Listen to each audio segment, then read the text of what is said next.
Book of Heaven, Volume 30, January 12th, 1932. Round in the Divine Will. Pledges, advances, and commitments on the part of creatures. Capital on the part of the Creator. Echo which the divine will forms in the creatures. I was doing, according to my usual way, the round in the acts done by the divine will.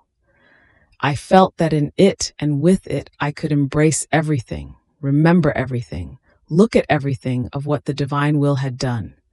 It was the infinite theater that made itself present before my little mind, and with divine and innumerable scenes it made me enjoy unspeakable sweetnesses and the most beautiful and enchanting scenes that the power of the divine fiat has put out in the round of creation, redemption, and sanctification.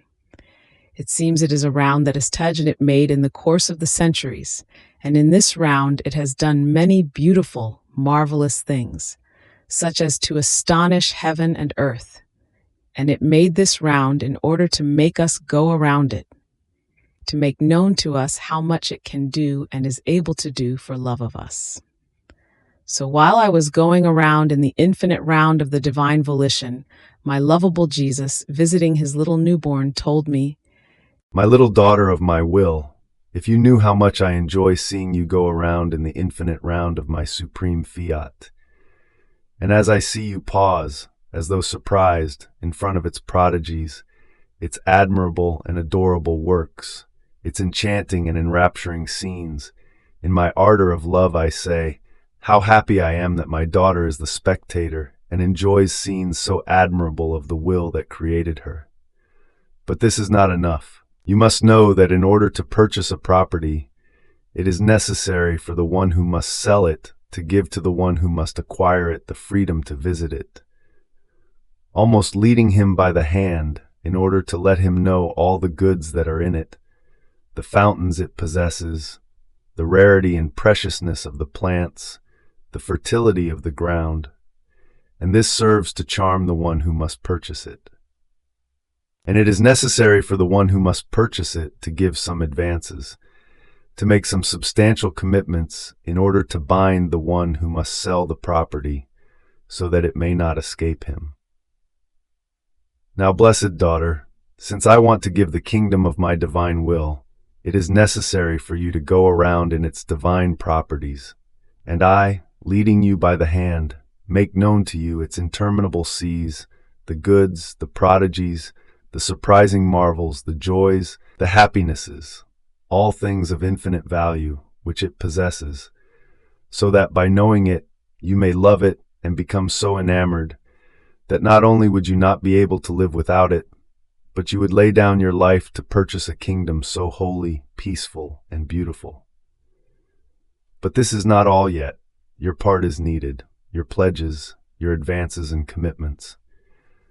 And our love and goodness, wanting to give our will as property that belongs to the creature, is so great that it places at her disposal what our will has done, so that she may use it as the equivalent pledges and commitments in order to receive a gift so great.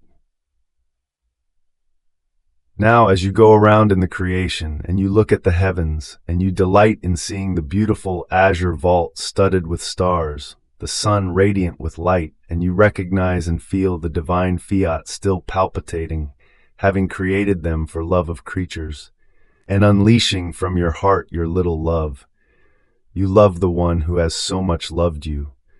Your love is imprinted in the height of the heavens, in the light of the sun, and you give us the heavens as pledge, the stars as advance, the sun as commitment, because for you it was created, and it is enough that you possess our will as your life for it to be already yours, and to be used as the valid commitment in order to obtain its kingdom. The same, as you go around in all the other created things, and you recognize them, and you love us, and for as many times as you repeat your rounds, so many times do you repeat the pledges, make the commitments, and commit us to dispose things, to give graces, helps in order to give, as kingdom, the great gift of the fiat voluntas tua on earth as it is in heaven. We know that the creature has nothing to give us, and our love imposes itself in order to give our acts as if they were her own, placing our works in her hands as divine currency, so that she may have sufficient means to be able to negotiate with our Supreme Being. Though she has nothing, she has her little love, unleashed by our own in the act of creating her. Therefore she has a particle of the infinite love of God. And when the creature loves us, she places the infinite in attitude, and we feel the magnetic force of the particle of our infinite love that, hovering about, loves us in her, rises, extends, reaches unto us, and wants to enter into the infinite from which it came out. Oh, how it enraptures us, and in the ardor of our love we say, who can resist the power of our infinite love that unleashes itself from the creature and loves us? To give heavens and earth seems little to us in order to repay her for her little love which, though little, possesses the particle of the infinite, and this is enough for us. Oh, how sweet and dear is the precious pledge of the love of the creature. And since there is nothing in the round of the centuries that has not come out of our will, your going around in the creation of man is a visit that you make to it in order to know what it operated and in what seas of graces, of sanctity, of love he was placed in the act of being created. And you would want to make that love all yours in order to love us, and you commit us with those same acts with which we created man.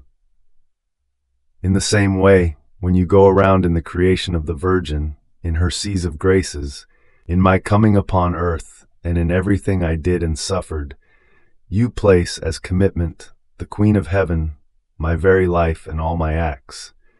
My will is everything, and in order to give itself to the creature it wants to be recognized, it wants to interact, it wants to negotiate with her, and the more you visit it in its acts, the more bound and committed it finds itself, and it begins the dispersing of its capital. All the truths, the knowledges I have given you about my divine will, has this perhaps not been the capital I have made in your soul? And it is so exuberant that it can fill the whole entire world with light, with love, with sanctity, with graces, with peace. And was it perhaps not after a round you did in its acts that I was already waiting for you, with all love, in order to give you its pledges and advances that its kingdom would come upon earth? You gave your pledges, and my fiat gave you its own.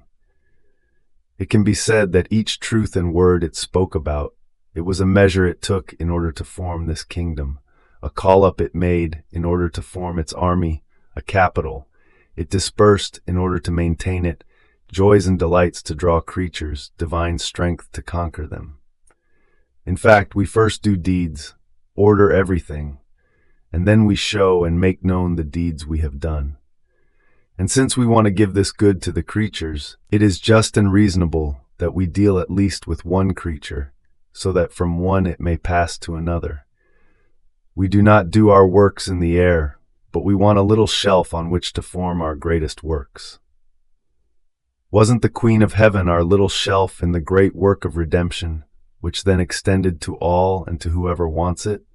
Therefore, let your flight in my will be continuous, so that the two of you may exchange you, your pledges, and my will, its capitals, in order to accelerate its kingdom onto the face of the earth.